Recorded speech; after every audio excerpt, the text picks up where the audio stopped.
si henshi cyane kenshi Bibiliya ihurira na siyanse, ahubwo igikunze kugaragara ni ukubusanya amagambo akoreshwa. Aha rero niho hakunze kumvikana ko abazi cyane iyobokamana bakunze kuba ari abahakanyi ba siyanse, ndetse n'abazi siyanse bakaba abahakanyi b'iyobokamana. Urabyumva ute ndamutse nkweretse aho siyanse n'iyobokamana byaba bihurira ku kintu kimwe kinini? Ibi byose bihuriza mu kuvuga ko isi dutuye uyu munsi izagira iherezo biturutse ku muriro, gusa aho uwo muriro uzaturukaho ntibihuza. Siyanse yo ihamya ko uyu muriro uzaba ari uw'izuba ryakuze rigasatira umubumbe dutuye uyu munsi, gusa iyobokamana ryo riteganya ko abatuye isi ari bo bazasubiranamo, ubundi bakikongereza umuriro uzabamaraho. Uretse kandi no gusubiranamo, Bibiliya isobanura ko uyu muriro uzaturuka muri iyi ntambara hari n'uzaba waturutse ku ruhande rw'Imana izaba yaje kurwana n'abatuye isi batayizera. Izina ry'iyi ntambara iyobokamana rivuga ni Harimagidoni, ijambo riboneka rimwe muri Bibiliya mu gitabo cya nyuma cyitwa Ibyahishuwe. Intambara ya Harimagidoni yerekeza ku ntambara ya nyuma izaba hagati y'ubutegetsi bw'abantu n'Imana. Igitabo cy'umuhanuzi witwa Daniyeli cyo kivuga ko iyi ntambara ya Harimagidoni izarimbura burundu ubutegetsi bw'abantu n'ababushyigikiye barwanya Imana mu buryo bw'uko banga kugandukira ubutegetsi bwayo.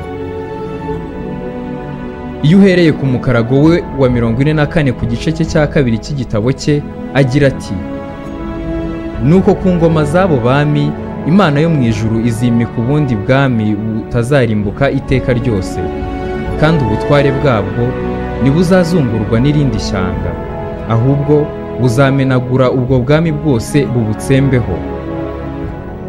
Naho igitabo cy'Ibyahishuwe cyo kigaragaza mu buryo bw'ubuhanuzi ko abami bo mu isi yose ituwe bazahurira ahantu hitwa Harimagidoni mu Giheburayo, bagakoranira hamwe mu ntambara yo ku munsi ukomeye w'Imana ishobora byose.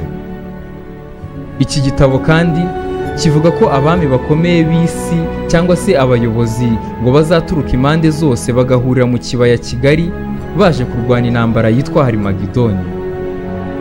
Ubusanzwe Bibiliya zisanzwe zikoresha imigani myinshi ku buryo kuyisobanukirwa bisaba ukundi gushishoza. Aha rero ho Bibiliya yagerageje kwerura, ndetse ni kuri iri zina ry'iyi ntambara yitwa Harimagidoni risobanuye iki? Harimagidoni mu kirimi cy'Igiheburayo ni inkomane y'amagambo abiri. Har bisobanura umusozi, naho Megido rikaba izina ry'ahantu. Bivuze ko Harimagidoni ni umusozi wa Megido. Ibi rero bisobanura ko ari intambara ikomeye ngo igomba kubera ku musozi wa Megido. Megido wahoze ari umujyi ukomeye wo muri Isiraheli, ndetse n'uyu munsi hafatwa nk'ahantu hakomeye bitewe n'intambara zikomeye zagiye zihabera. Urugero, hari nk'intambara yatwaye benshi ivugwa mu gitabo cy'Abacamanza chapitre ya 5, yari irimo Abazeburoni, Abanafutali, Abanyagaleyadi ndetse n'ayandi moko menshi. Aba barwaniye ku migezi yo mu kibaya cya Megido. Umwami witwaga Ahaziya uvugwa mu gitabo cy'Abami nawe niho yaguye. Aha nanone habereye indi ntambara ikomeye yahuzaga umwami Farawo Neko wa Misiri ndetse na Yosiya umwami wa Ashuri, ndetse biza kurangira uyu Ashuri asize amaraso ye i Megido. Nkomeje ku bantu barwaniye muri aka gace ho twaruha, gusa uwa hafi wibuka we ni Napoleon Bonaparte. Napoleon we ngo nubwo yageze muri iki kibaya asa nkaho nabamurwanya bahari, gusa ngo yabwiye ingabo ze ko ako gace kari kabereye intambara cyane. Ibi rero nibyo bituma bamwe bizera cyane ko aka gace ndetse n'iyi Bibiliya ivuga bya Harimagidoni byaba birimo kuri cyane. Ikindi kandi abenshi babihuza n'intambara z'urudaca zihuza Isiraheli na Palestina, ku buryo hari abatabura gutekereza ko ibi byazaba intangiriro y'iyi ntambara izarwanwa na buri mutegetsi ukomeye ku isi, ikabera muri Megido. Megido iri mu birometero 24 uturutse ku nyanja ya Mediterane, gusa igiteye ikibazo cyane ni uko iri mu birometero 5 gusa uturutse muri West Bank. Kugira ngo wumve neza icyo ibi bivuze, West Bank ni agace kanini kahoze ari aka Palestina, ariko ubu kafashwe na leta ya Isiraheli, uretse ko haba mu bwoko bwinshi bw'Abanyajordaniya. Iyo hatekerejwe uduce dushobora guteza ikibazo hagati ya Palestina na Isiraheli cyane, West Bank iza imbere. Iyo wumvise kenshi inyigisho z'iyobokamana, wumvamo ijambo umuriro utazima. Ndetse uyu muriro utazima ngo uzabaho ku munsi isi igomba kurangiriraho, ari wo munsi twita uw'urubanza. Uwo muriro rero bivugwa cyane ko uzashyirwa mu bikorwa n'iyi Harimagidoni. Reka tuvuge noneho ku muriro siyanse isobanura uzarangiza isi. Uyu muriro ni umuriro uzaturuka ku bushyuhe bw'izuba buzaba bwasatiriye isi cyane. Siyanse isobanura ko hari igihe kizagera isi yacu ikaba yamirwa n'izuba ku buryo nta kintu na kimwe kizasigara kuri yo, kuko nayo ubwayo izaba itakibaho. Kugira ngo usobanukirwe neza ibi, reka mbanze ngusobanurire uko izuba cyangwa se inyenyeri muri rusange zibayeho. Nk'uko umuntu avuka, agakura, akaba mukuru no mu ngano, igihe kikagera agasaza atakibasha kwifasha imirimo, ni nako inyenyeri zibayeho.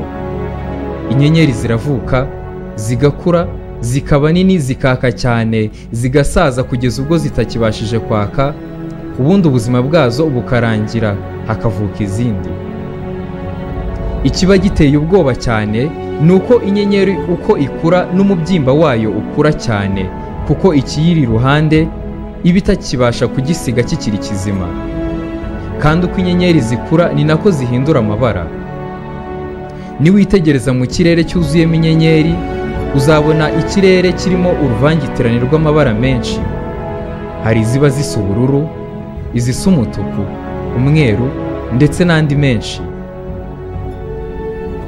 Inyenyeri twegereye tubasha kubona cyane ni inyenyeri yitwa Sun cyangwa se izuba. Izuba riri mu bwoko bw'inyenyeri bwitwa Main Sequence Stars cyangwa se inyenyeri zifite umurongo uzwi zigenderaho mu mikurire yayo. Nk'uko umwana w'umuhungu akura ukamenya ko ari igihe kizagera akazana ubwanwa, ni nako ubu bwoko bw'izi nyenyeri zimeze. Nazo imyitwarire yazo yisubiramo, ndetse umuntu ashobora guteganya ibara ryazo mu myaka runaka iri imbere ndetse n'ingano yazo. Ikirenzeho, izi nyenyeri zifite umwihariko w'uko zigira ubushyuhe bwinshi uturuka ku ihindagurika ry'ikinyabutabire cya hydrogene ivamo helium. Iyo urebye izuba, ubushyuhe bugaragara inyuma ni ububa bwavuye kuri ibi byose, ndetse iri hindagurika ni naryo ryihishe inyuma yo gutumbagira kw'ibiro by'izi nyenyeri harimo n'izuba mu gihe gito. Kugira ngo hydrogene zo muri izi nyenyeri zihuze zibyare helium, bijyana n'ubushyuhe bwa degree Celsius miliyoni 15 bukubye ubushyuhe bwo mu itanura ritwika amatafari inshuro 18,750. Kubera ibi, buri segonda izi nyenyeri harimo n'izuba birekura ubushyuhe bufite joule 38 wongeyeho amazeru 26 inyuma. Ubwo niba uzi imibare neza, nawe urisobanurira igipimo cy'ubu bushyuhe. Mu nda y'izuba hahoramo ibisa nk'iturika riba ribyara ubushyuhe mvuze haruguru. Ibaza ubu bushyuhe noneho bukwegereye nko muri metero 100. N'icyuma gikomeye ku isi cya Wolfram cyaba cyamaze gushonga mu isegonda rimwe gusa. Ibaze ko ubu twumva izuba ryakaze twahiye riri mu kilometero cyangwa se ibirometero miliyoni 150 uturutse ku isi. Twibuke kandi ko izi nyenyeri harimo n'izuba bihora bikura. Kugira ngo izuba rikure rizarenga ibirometero miliyoni 150 ziri hagati yaryo n'isi, bizatwara igihe kingana gute? Kugira ngo izi nyenyeri zihinduke red giant hamwe twagereranya no gusaza, ziba zimaze hagati y'imyaka biliyoni 11 na biliyoni 12. Iyo zigeze aha, ya hydrogene yahoraga ihinduka helium iba imaze gushira. Noneho zihita zitangira kubyimba ku buryo zishobora kwikuba gatatu mu munota umwe gusa. Abahanga bakurikiranye amateka y'ibera mu kirere bavuga ko izuba rimaze hagati y'imyaka biliyoni 8.5 ndetse na biliyoni 8. Niba isi dutuye imaze imyaka biliyoni 4.5 ibayeho nk'uko abashakashatsi barimo James Hutton, Charles Lyell ndetse na Rod Kevin ndetse n'abandi babyemeza, izuba ryaba ryaramaze imyaka biliyoni 4 ririho ariko isi itariho. Hanyuma rero kugira ngo hydrogene yaryo ishire burundu bitangire kubyimba vuba cyane, ni imyaka tubona dufashe ya yindi biliyoni 12 ritarenza ugakuramo 8.5 rimaze ribayeho. Bishatse kuvuga ko izuba risigaje imyaka isaga biliyoni 3.5 kugira ngo rishiremo hydrogene rihite ritangira kubyimba.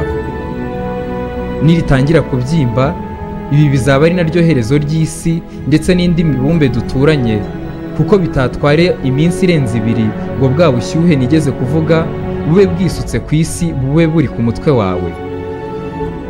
Ukurikije kandi ingano y'isi imbere y'izuba, isi yamirwa ntihagire n'inkuru yumvikana. Niba watangiranye natwe, ndizera wumvise aho umuriro siyanse iteganya ko uzarangiza isi uturuka, ndetse n'umuriro iyobokamana riteganya ko uzarimbura isi uzaturuka. Nitwongera kuganira ubutaha, nzakubwira noneho aho Bibiliya ihuriza na siyanse mu itangira ry'isi ndetse n'isanzure, tubashe gukomezanya muri ibi byose. Tubashimiye ko mukomeza kubana natwe muri ibi biganiro. Njye nitwa Regis, ndabashimiye.